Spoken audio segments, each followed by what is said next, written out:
Hello students, myself Monika Bhalla. बच्चों, आज मैं आपको पाठ 10 पढ़ा रही हूँ जिसका नाम है सालिम अली। बच्चों, पक्षी प्रेमी सालिम अली का हम पर भी ऋण है। उन्होंने पक्षी विज्ञान में काम करके स्वयं को प्रमाणिक बना लिया, यानी पक्षियों के विषय में सालिम का कथन ही प्रामाणिक माना जाता। पक्षियों के बारे में जानकारी, उनका रखरखाव, गहराई से अध्ययन, यह सब सालिम साहब का शौक था, उनकी रुचि थी। एक धमाका, एक पक्षी कुछ क्षणों तक फड़फड़ाया और फिर जमीन पर गिर पड़ा। एक 10 वर्षीय चश्माधारी बालक जिसने पक्षी पर गोली चलाई थी, भागकर आया और उसे उठा लिया। पक्षी गोरैया जैसा लगता था, मगर यह देखकर बालक को आश्चर्य हुआ कि उसके गले पर पीला धब्बा था। द्विधा में पड़कर बालक उस पक्षी को अपने चाचा अमीरुद्दीन तैयब जी, जो खूंखार जानवरों के शिकारी थे, के पास ले गया और पूछा, यह किस किस्म की चिड़िया है? यह किस तरह की चिड़िया है? उसके चाचा जी इस बारे में कुछ भी नहीं जानते थे। वे बालक को बॉम्बे नेचुरल हिस्ट्री सोसाइटी के ऑफिस में ले गए, जो अपोलो स्ट्रीट पर एक बड़े भवन में एक छोटे से कमरे में था। वहाँ पर लड़के का परिचय सोसाइटी के अवैतनिक सचिव W.S. मिलार्ड से कराया गया। मिलार्ड को यह देखकर आश्चर्य हुआ कि एक भारतीय लड़का यह पूछ रहा है कि उसने कौन सी चिड़िया मारी है। वे उसे उस कमरे में ले गए जहाँ तरह तरह के मरे हुए पक्षियों के शरीरों में भूसा भरकर रखा गया था। एक के बाद एक दूसरे दराज खोलकर उन्होंने उस बालक को तरह तरह की चिड़ियाँ दिखाई। लड़के ने शायद यह कल्पना भी नहीं की थी कि पक्षी इतने प्रकार के भी होते हैं। वह आश्चर्यचकित सा मुंह बाएं देखता रहा। मिलार्ड ने एक दराज खोला जिसमें तरह तरह की गोरैयाँ रखी थी। सावधानी से देखकर मिलार्ड ने एक मरा हुआ पक्षी उठाया। वह पक्षी बिल्कुल वैसा ही था जैसे बालक अपने साथ लाया था। यह एक नरबया पक्षी था। यह पक्षी केवल वर्षा ऋतु में ही पहचाना जा सकता है, जब उसके गले पर पीला धब्बा उभर जाता है। लड़के ने विस्मित होकर कहा, मिलार्ड अंकल, मुझे नहीं पता था कि इतनी तरह के पक्षी होते हैं। मैं इनके बारे में सीखना चाहता हूँ। मिलार्ड ने मुस्कुराकर सिर हिलाया। उन्होंने अब तक पक्षियों के बारे में जानने के लिए किसी वयस्क में भी ऐसा विशेष उत्साह नहीं देखा था। अब वह बालक प्राय वहाँ आने लगा। वह सीखने लगा कि पक्षियों को कैसे पहचाना जाता है, मरे पक्षी को सुरक्षित रखने के लिए उनके शरीर को कैसे भरा जाता है।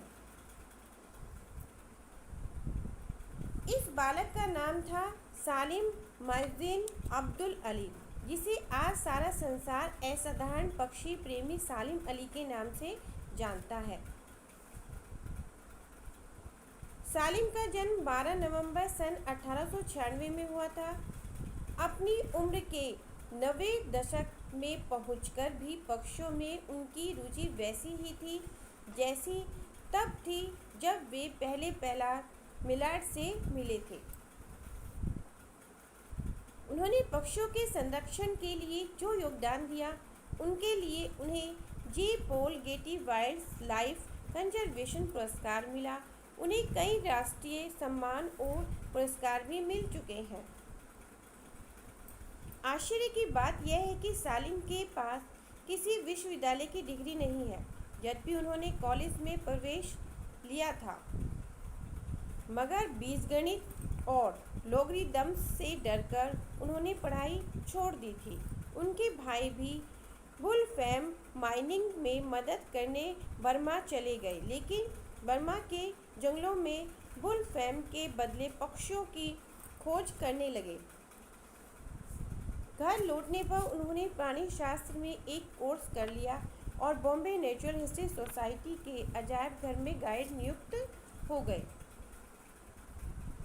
फिर वे पक्षियों की चमड़ी उतारने, उन्हें भरने का उच्च प्रशिक्षण लेने के लिए जर्मनी गए। एक वर्ष बाद लौटने पर उन्होंने पाया कि उनकी नौकरी चली गई है और वे बेकार हो गए हैं। पैसे की कमी के कारण उनकी अनुपस्थिति में उनका पद ही समाप्त कर दिया गया था। सालिम अली विवाहित थे और इस समय काम की उन्हें सख्त ज़रूरत थी, किंतु उसके बाद उन्हें अपने मनचाहे काम बर्ड वॉचिंग के लिए अधिक समय नहीं मिल सकता था। सौभाग्य से उनकी पत्नी की कुछ निजी आय थी, जिससे उन्हें बहुत सहारा मिला। उन्होंने बंदरगाह के पास फेहम में एक छोटा सा घर ले लिया। वह घर पेड़ों के बीच बना हुआ था और वहाँ शांति भी बहुत थी। जब वर्षा ऋतु आई तो सालिम ने देखा कि घर के पास ही बया पक्षियों ने एक पेड़ पर अपनी बस्ती बना ली है। तब तक बया पक्षी के बारे में लोगों को कुछ ज़्यादा जानकारी नहीं थी। इन पक्षियों का अध्ययन करने का सालिम अली के लिए यह सुनहरा अवसर था। 3-4 महीने तक वे रोज घंटों बैठे बड़े धैर्य से इन पक्षियों को वहां कार्यरत देखते रहते। सन 1930 में उन्होंने इस अध्ययन के परिणाम को प्रकाशित किया तो उन्हें पक्षी विज्ञान में खूब ख्याति मिली। जो महीने उन्होंने बया पक्षियों का अध्ययन करते हुए बिताए थे, उससे उन्हें स्वयं परीक्षण और प्रशिक्षण का महत्व समझ में आया। उन्होंने यह भी जाना कि आंखें बंद करके किसी की बात को, चाहे वह कितने भी प्रसिद्ध व्यक्ति ने क्यों नहीं कही हो, स्वीकार नहीं करना चाहिए। वे अपने पर्यवेक्षण के परिणामों को बार बार जांचते और जल्दी किसी परिणाम तक नहीं पहुंचते थे। इससे उनके विचारों और राय को अधिकाधिक माना जाने लगा और इसी कारण कई बार उनका टकराव वरिष्ठ पक्षी प्रेमियों से भी हुआ। इसका प्रसिद्ध उदाहरण है रैकेट टेल टोंगों में एक दुम के परों का निकलना। एक प्रसिद्ध पक्षी विज्ञानी ने कहा कि सालिम अली का प्रेक्षण गलत है, लेकिन अंततः सालिम अली ही ठीक निकले। उनका फिन बया की खोज में भी महत्वपूर्ण योगदान है।